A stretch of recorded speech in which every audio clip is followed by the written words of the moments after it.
मैं एक वनवासी हूं लक्ष्मण, अपने राज्य से निष्कासित, और एक वनवासी किसी के घर, किसी के नगर में प्रवेश नहीं कर सकता। मेरा लंका में प्रवेश करने का प्रश्न ही नहीं उठता। किंतु लंका के भीतर भाभी मां जो दिन रात्रि बैठकर आपकी राह देख रही, उनका क्या भैया? न्याय और नीति भी यही कहते हैं कि परिस्थिति असामान्य होने पर नियमों में बदलाव किए जा सकते हैं, और यहाँ तो न ये युद्ध साधारण और न ही ये परिस्थिति सामान्य। अंततः हमें लंका के भीतर तो जाना ही होगा ना भैया। क्या मर्यादा का उल्लंघन करने वाले राम पर तुम्हारी भाभी मां गर्व कर पाएगी? वचन के लिए केवल एक ही परिस्थिति है लक्ष्मण, और वो है उनका पालन करना। और रही बात देखने की, तो परिस्थिति के साथ अपने शब्दों को बदलना, प्रण को भंग करना, वचन का अपमान करना होता है लक्ष्मण। और वो मानव ही क्या जो अपने दिए हुए शब्दों से, अपने सिद्धांतों से डिग जाए। इस वचन के साथ केवल मेरा ही नहीं, माता कैकेयी का भी मान जुड़ा हुआ है लक्ष्मण। और मैं किसी भी परिस्थिति में उनके सम्मान को घटने नहीं दे सकता। तो तब तक इस विरह में उठती उस तड़प का क्या भैया, जिसमें दिन रात आप और भाभी मां दोनों चल रहे हैं? उस चिंता का क्या? वहां भाभी मां जो आपकी प्रतीक्षा में, और यहां आप उनकी। क्या आप उनके लिए भी कुछ नहीं करेंगे? सीता की चिंता तो मुझे अपने प्राणों से भी अधिक है लक्ष्मण, और मुझे अपनी सीता पर पूरा विश्वास है कि वो उस राम की प्रतीक्षा कर रही है जो विवाह में दिए उसके मान और सुरक्षा की रक्षा का वचन निभाने आया है। सीता अवश्य आएगी लक्ष्मण।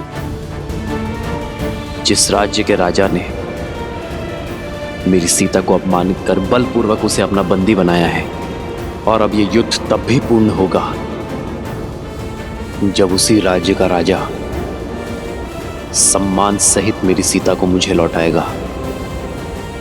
तब तक मैं यहां हर क्षण उसकी प्रतीक्षा करता रहूंगा।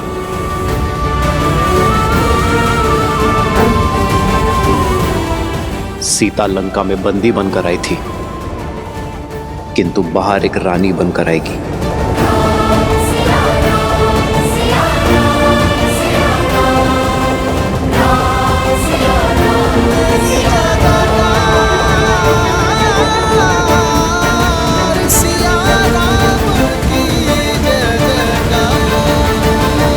और न्याय के प्रति उनकी सोच। किंतु महादेव, यदि श्री राम लंका के भीतर नहीं जाएंगे तो सीता को मुक्त कराकर कैसे ला पाएंगे?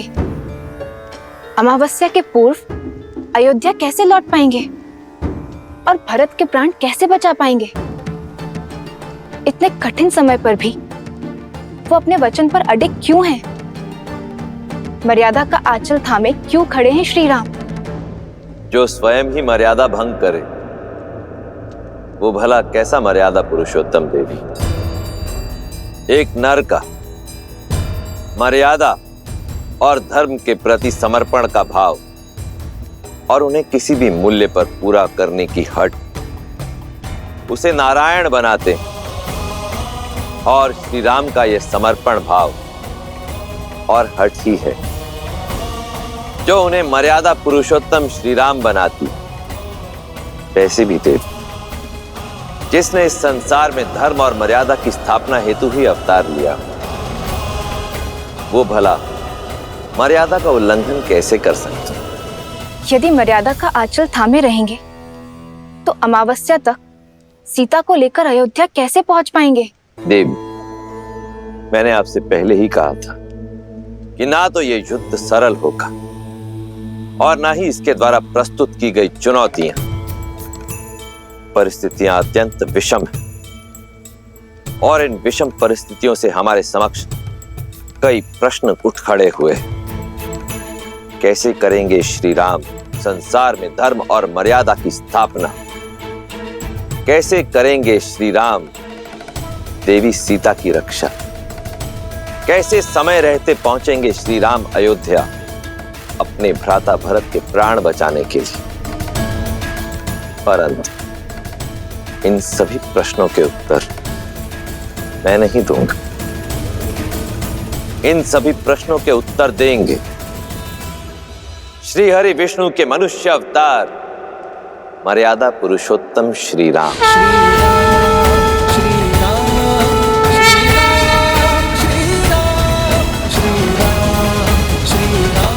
हनुमान मैं लंका की सीमा में प्रवेश नहीं कर सकता, किंतु सीता के प्रति मेरा विश्वास हर सीमा लांघेगा। सीता को ज्ञात होना चाहिए हनुमान कि अमावस्या से पूर्व मैं उसे लेकर अयोध्या लौटूंगा। मेरी हर श्वास उससे मिलन की प्रतीक्षा कर रही है। प्रभु, माता तक आपका संदेश अवश्य पहुंचेगा,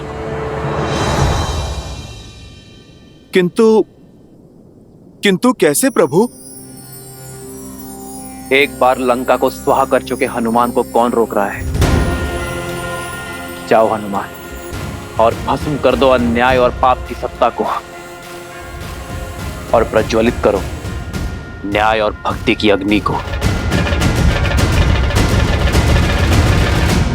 मूलतो ब्रह्म रूपाय मध्यतो शक्ति रूपिणे अग्रतो शिव रूपाय वृक्षराजाय ते नमः। मूलतो ब्रह्म रूपाय मध्यतो शक्ति रूपिणे अग्रतो शिव रूपाय वृक्षराजाय ते नमः।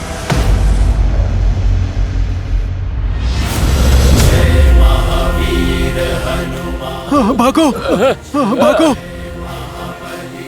अरे ये तो वही है, फिर आ गया हाहाकार मचाने। भागो, प्राण बचाओ, हनुमान आ गया है, भागो! अरे डरो मत, वानर हूँ, राक्षस नहीं। तुम लोगों ने पहले भी तो बांधा था मुझे। आओ आओ, मुझे फिर से बांध लो। मेरी पूंछ में अग्नि नहीं लगाओगे? अरे आओ।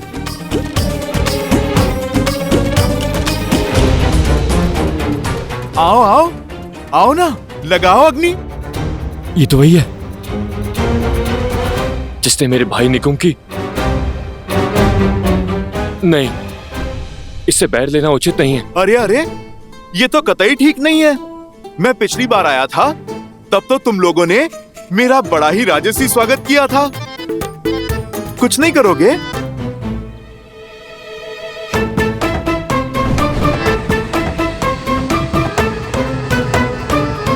अरे भाई, विलंब किस बात का? पकड़ो मेरी पूंछ।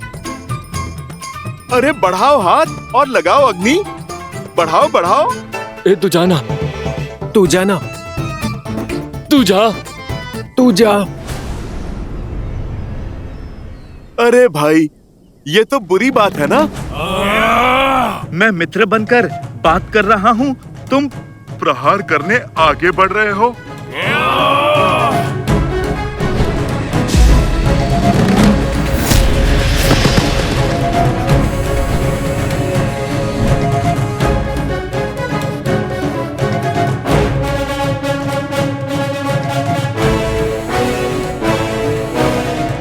आ गए मेरे शिष्यों? जी हनुमान काका।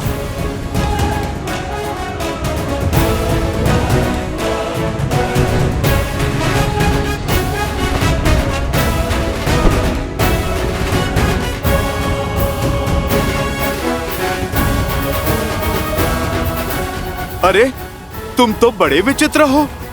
पिछली बार अग्नि लगा रहे थे, अब अग्नि को ही मुझसे बचा रहे हो। भागो भागो भागो। चलो, अब दीप प्रज्वलित हुआ, अब कार्यक्रम आरंभ करते हैं।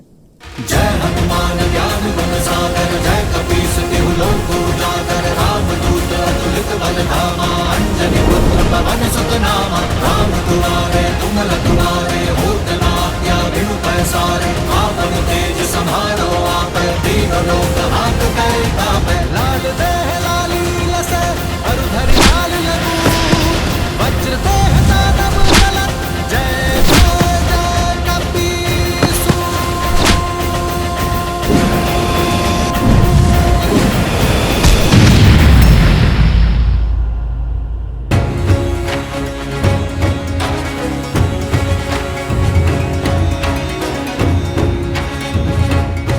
मैं लंका में प्रवेश नहीं कर सकता, किंतु मेरे बाणों पर ऐसा कोई प्रतिबंध नहीं है।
प्रभु, आपसे एक प्रश्न पूछूं? मुझे आप पर पूर्ण विश्वास है, किंतु एक बार लंका जल चुकी है, पुनः जलाने से क्या लाभ होगा? मेरा अर्थ है, इस निर्णय के पीछे अवश्य ही कोई गहरा कारण होगा, कोई युक्ति होगी। मैं आपकी जिज्ञासा शांत तो कर दूंगा विभीषण, किंतु मेरे निर्णय का कारण आपके दुख का कारण हो सकता है। क्या आप अब भी जानना चाहते हैं? क्या कहा तुमने? एक बार फिर? ये मरकट हर सीमा लांघ रहे हैं।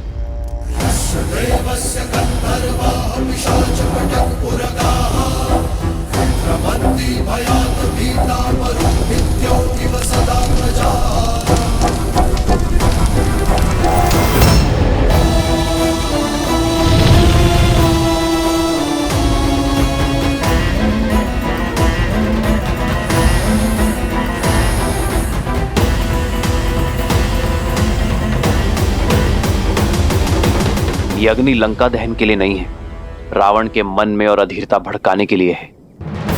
जब व्यक्ति अधीर हो जाता है तो उसके विवेक पर विकार हावी हो जाता है, उसके सोचने की शक्ति क्षीण हो जाती है, और मैं चाहता हूं रावण इस युद्ध की सबसे बड़ी भूल करे, शीघ्र अतिशीघ्र करे। कैसी भूल प्रभु? मैं कुछ समझा नहीं। कुंभकर्ण, आप ही ने सूचना दी थी ना? रावण के पास ब्रह्मास्त्र से भी बड़ा अस्त्र है।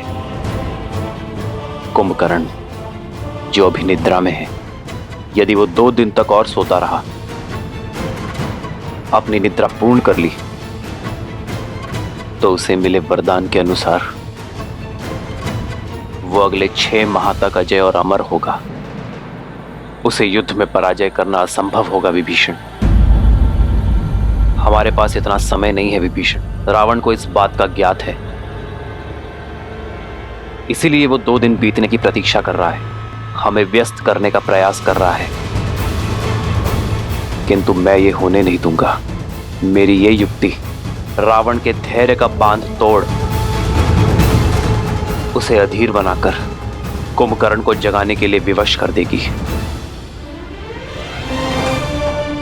विभीषण, मैं जानता हूं आपके भाई के लिए आपका हृदय विचलित है, किंतु यह संहार आवश्यक है धर्म की स्थापना के लिए। लंका के द्वार से राम, लक्ष्मण और उनकी सेना आक्रमण कर रही है। लंका के भीतर ये वानर उत्पात मचा रहे हैं। हमारी सेना दोहरे आक्रमण के लिए सज्ज नहीं। समस्या विकराल है महाराज।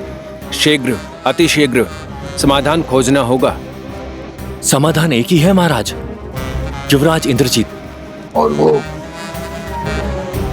देवी निकुंभला के अनुष्ठान में लगा है। उसका अनुष्ठान कहां तक पहुंचा? अभी वो वट वृक्ष की पूजा संपन्न कर रहे हैं। उसके पश्चात ही युवराज निकुंभला देवी की पूजा आरंभ करेंगे महाराज। ब्रह्मदेव, इस वट वृक्ष की पूजा संपन्न हुई। अब आपके दिए वरदान के अनुसार मैं देवी निकुंभला का आवाहन करने हेतु सज्ज हूं। अपने आशीर्वाद के फलीभूत होने का आशीर्वाद दीजिए ब्रह्मदेव, क्योंकि निकुंभला देवी की पूजा संपन्न होने के पश्चात इस समस्त संसार में मुझे कोई पराजित नहीं कर पाएगा। अजय हो जाऊंगा मैं सदा सदा के लिए। शिवरूपाय वृक्षराजाय ते नमः। मूलतो ब्रह्मरूपाय मध्यतो शक्तिरूपिणे अग्रतः शिवरूपाय वृक्षराजाय ते नमः।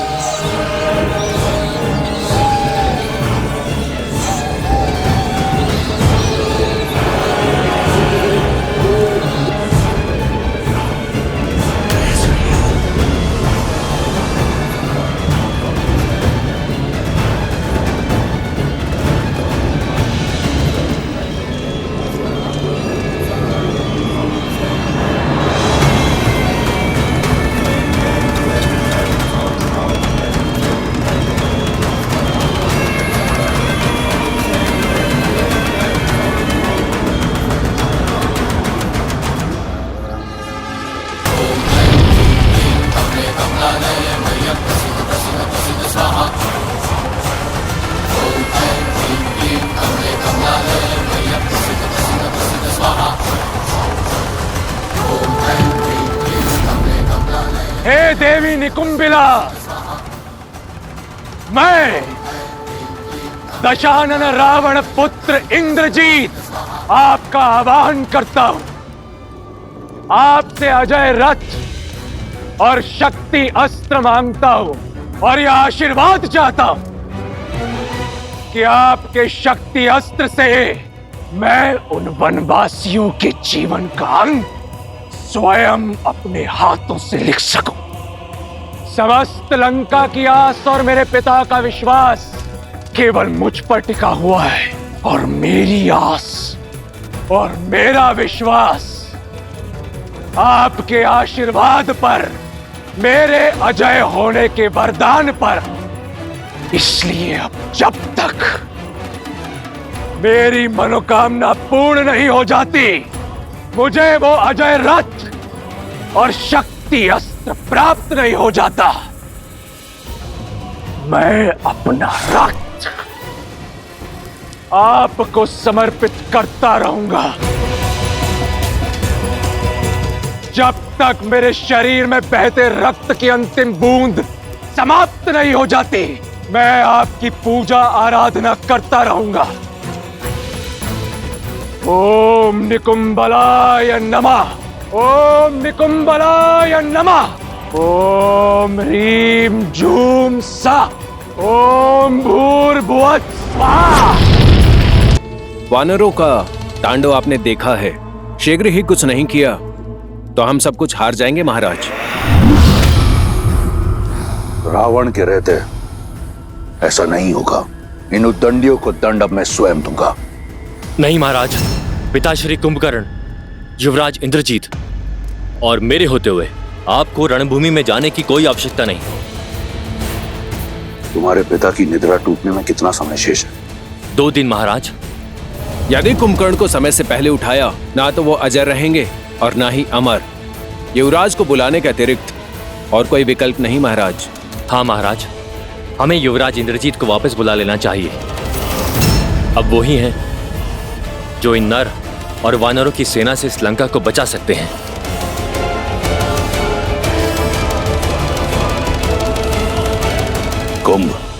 कुंभकर्ण को जगाने की तैयारी करो।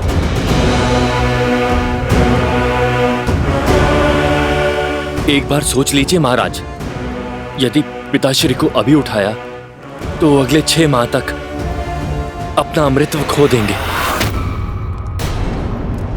तुम्हें क्या लगता है इस बात का मुझे ज्ञान नहीं? रावण से अधिक कुंभकर्ण की शक्तियों के बारे में कोई नहीं जानता। चाहे उसकी निद्रा पूर्ण हो या ना हो, मेरे कुंभकर्ण में इतना बल है कि वो उन मरकटों पर काल बनकर बरसेगा। तुम लंकेश के आदेश का पालन करो और उठाओ मेरे कुंभकर्ण को। मैं राम और इस युद्ध का अंत देखना चाहता हूं, शीघ्र अतिशीघ्र।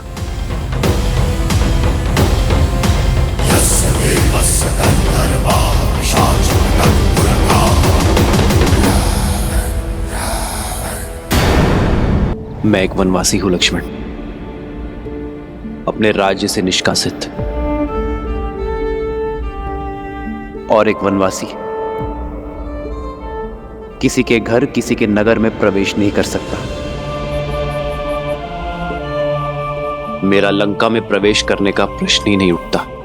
किंतु लंका के भीतर भाभी मां जो दिन रात्रि बैठकर आपकी राह देख रही, उनका क्या भैया?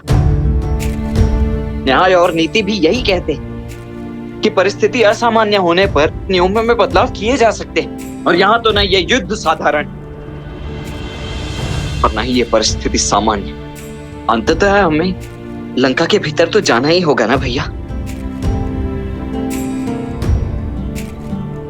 क्या मर्यादा का उल्लंघन करने वाले राम पर तुम्हारी भाभी मां गर्व कर पाएगी? वचन के लिए केवल एक ही परिस्थिति है लक्ष्मण, और वो है उनका पालन करना। और रही बात देखने की, तो परिस्थिति के साथ अपने शब्दों को बदलना, प्रण को भंग करना, वचन का अपमान करना होता है लक्ष्मण। और वो मानव ही क्या जो अपने दिए हुए शब्दों से, अपने सिद्धांतों से डिग जाए। इस वचन के साथ केवल मेरा ही नहीं, माता कैकेयी का भी मान जुड़ा हुआ है। की तैयारी करो। पिताश्री को अभी उठाया तो अगले 6 माह तक अपना अमृतत्व खो देंगे। चाहे उसकी निद्रा पूर्ण हो या ना हो, मैं राम और इस युद्ध का अंत देखना चाहता हूं, शीघ्र अतिशीघ्र। पिताश्री को अभी उठाया तो अगले 6 माह तक अपना अमृतत्व खो देंगे। चाहे उसकी निद्रा पूर्ण हो या ना हो, मैं राम और इस युद्ध का अंत देखना चाहता हूं, शीघ्र अतिशीघ्र। जब पहुंचा रणभूमि लंकेश का परम शस्त्र कुंभकर्ण, मचा है हर ओर त्राहिमाम। जब पहुंचा रणभूमि लंकेश का परम शस्त्र कुंभकर्ण।